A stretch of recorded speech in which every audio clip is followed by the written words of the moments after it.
Selamat malam pemirsa, belum lagi usai pro dan kontra mengenai surat edaran Menteri Agama nomor 5 tahun 2022 yang mengatur mengenai penggunaan pengeras suara atau toa masjid dan musola. Menteri Agama Yakut Khalil Qomas kembali membuat gaduh pemirsa dengan pernyataannya yang membandingkan suara yang keluar dari toa masjid dengan gonggongan anjing. Sebelumnya Menteri Agama menilai aturan ini harus diterbitkan untuk menjaga ketertiban dan keharmonisan di tengah masyarakat, mengingat Indonesia memiliki latar belakang agama yang berbeda-beda. Namun pertanyaan kemudian muncul, sudah semengganggu itukah suara yang dikeluarkan dari toa masjid atau suara pengeras masjid dan musola sehingga harus diatur? Dan juga pernyataan dari Menteri juga membuat pro dan kontra serta kontroversi. Pantaskah analogi suara yang keluar dari pengeras suara masjid atau musola dengan gonggongan anjing? Nah, ini akan menjadi pembahasan kita di Dua Sisi malam hari ini bersama saya Dwi Anggia.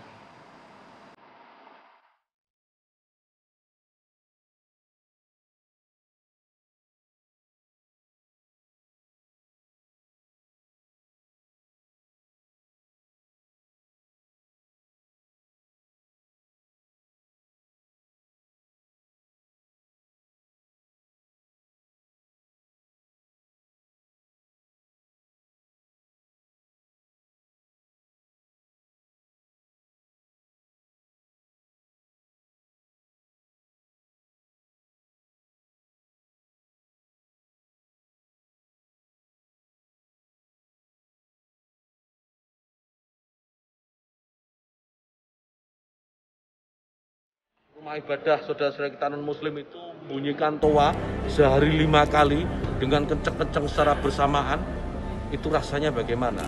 Yang paling sederhana lagi, tetangga kita ini kalau kita hidup dalam satu komplek itu misalnya, kiri kanan depan belakang pelihara anjing semua. Misalnya menggonggong dalam waktu yang bersamaan, kita ini terganggu enggak? Artinya apa? Bahwa suara-suara ini, apapun suara itu ya, ini harus kita atur supaya tidak menjadi gangguan.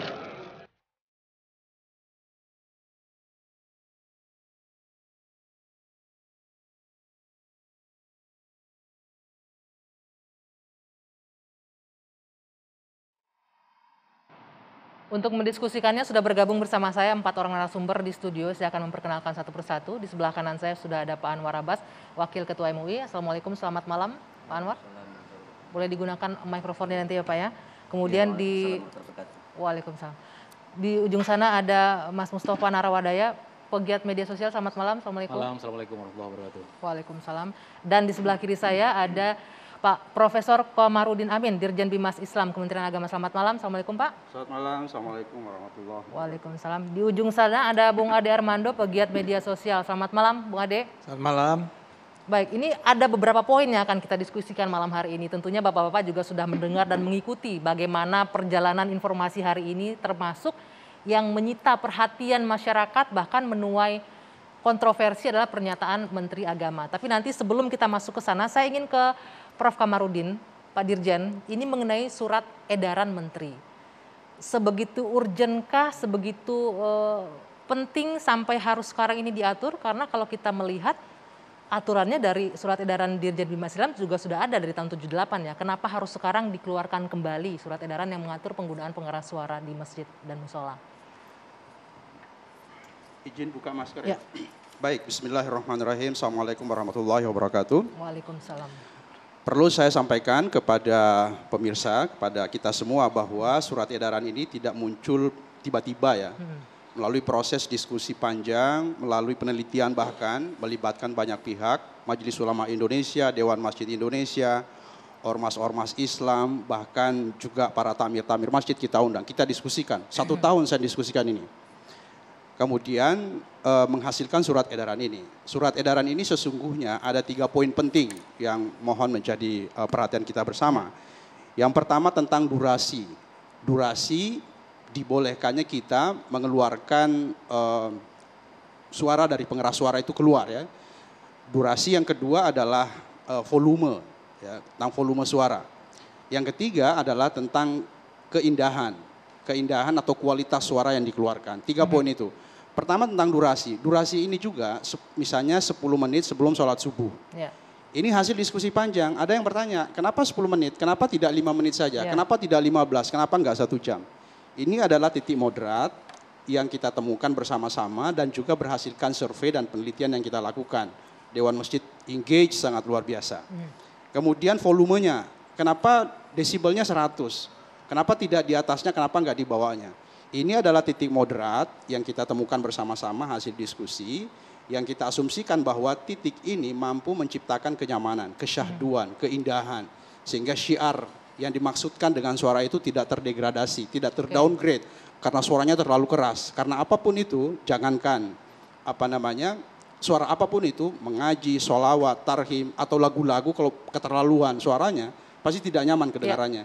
Jadi kita mengasumsikan bahwa suara ini harus diatur supaya syiarnya tidak terdegradasi dengan suara yang berlebihan. Yang ketiga, adalah kualitas suara yang dikeluarkan. Tidak bisa anak-anak yang baru belajar kemudian azan seenaknya, digunakan seenaknya saja, disalahgunakan. Lagi-lagi itu bisa mendowngrade, bisa mengurangi kualitas syiar yang diharapkan dari suara yang kita keluarkan itu.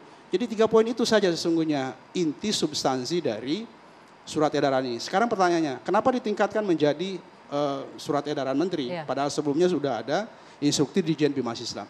Lagi-lagi kita ingin resonansinya, gaungnya itu lebih besar, tone-nya itu lebih besar. Karena pengalaman saya kira sejak 78 surat edaran ini dikeluarkan, tapi ternyata masyarakat kita masih banyak belum paham, masih banyak belum tahu. Dan alhamdulillah dengan keluarnya SE ini, dengan dengan partisipasi engagement publik, kemudian media yang sangat luar biasa. Dan responnya juga luar biasa. Responnya juga sangat luar biasa pastinya ya, namanya kebijakan publik.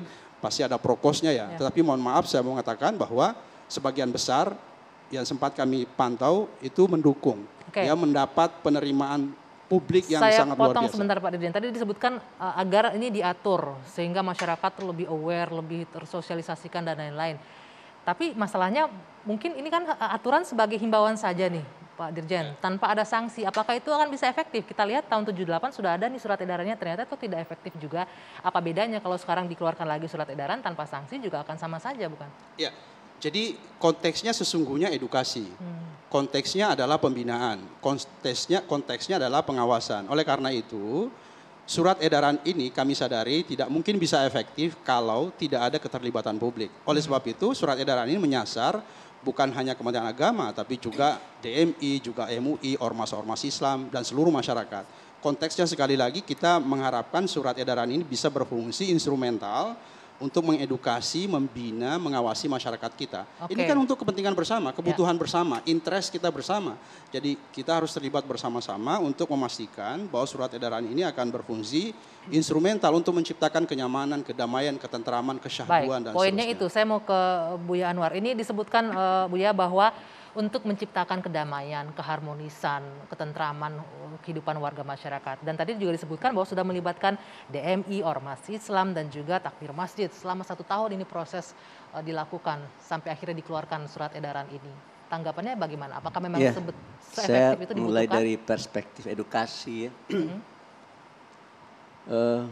Ini hanya edukasi untuk masyarakat terkait masalah penggunaan toa. Ya. Padahal penggunaan toa itu bagi anak-anak juga penting. Ya.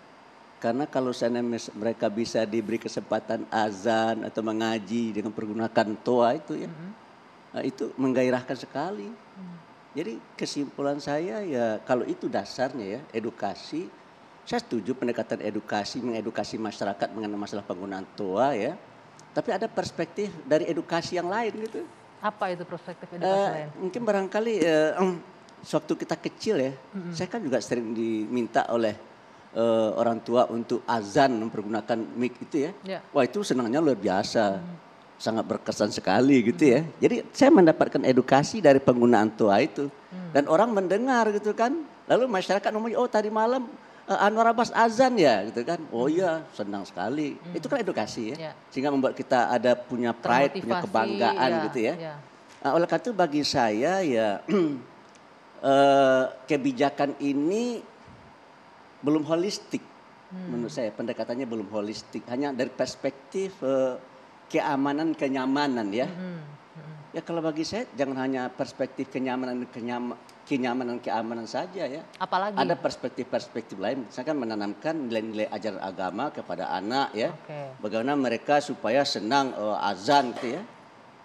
Begini, yang namanya orang yang azan itu nanti di padang mahsyar itu akan sangat diuntungkan sekali. Jadi orang yang sering azan ketika hidup di dunia itu akan sangat tertolong. Karena nanti situasinya sangat luar biasa dan orang yang suka azan itu ya mendapatkan kemudahan gitu kan. Jadi oleh karena itu bagi saya ya jangan kok terlalu pendekatan terlalu ada kesan saya ini ya bahwasanya azan itu berisik.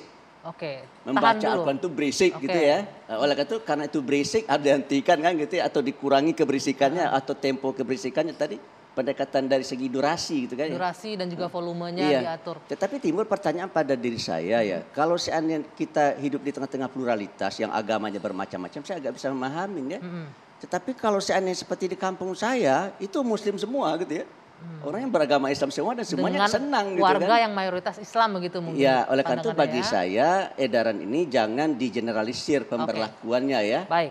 Mungkin barangkali edaran ini akan sangat cocok di daerah perkotaan yang padat penduduknya ya. Baik. Tahan dulu Bu ya nanti. Heterogen. Nanti kita akan lanjutkan. Ada kesan azan ini berisik. Kemudian harusnya ini bisa menjadi tempat untuk anak-anak menanamkan nilai-nilai agama begitu ya. Bagaimana tanggapan dari Pak Dirjen dan narasumber lainnya? Usai jeda nanti kami akan lanjutkan sesaat lagi di Dua Sisi.